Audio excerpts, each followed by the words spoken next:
temperatures again and mostly cloudy skies tonight in the Tri-Cities. All right, Dave, we'll keep an eye on it. Thank you. A local teacher receives a top honor for sharing his love of science with his students. Our crew stopped by the classroom today to see what makes this Sullivan South High School teacher one of excellence. News 5 WCYB's Jim Conrad has the story. They showed a big circle of sphere. For 22 years, Tom Rutherford has been doing what he loves, teaching students about the world we live in through physical science, chemistry, and astronomy. It just seems like I was born that way.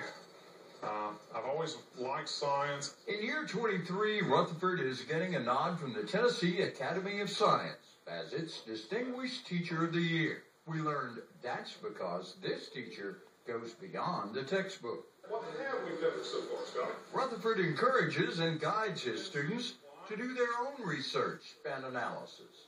One of them that looked for transiting exoplanets, which are planets orbiting other stars. That's a really big focus in the news now, or in the astronomy now.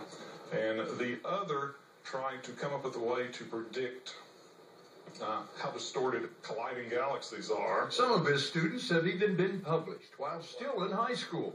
They really were doing projects that led to results that were unknown. This devotion to science and students is encouraging to his fellow teachers. But he does a lot of work that nobody ever sees or appreciates because it's stuff that's only interesting really to a few people. But if his passion rubs off on just one student, for Rutherford, it's well worth the effort.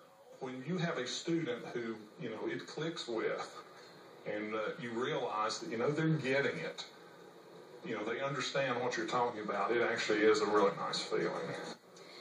Rutherford will be going to Nashville on Friday to officially receive his award, and some fun facts about him. He also teaches German at Sullivan South, and our very own News 5 reporter Meredith Matchin was a student in his class, and she tells us everything she knows about chemistry came from him.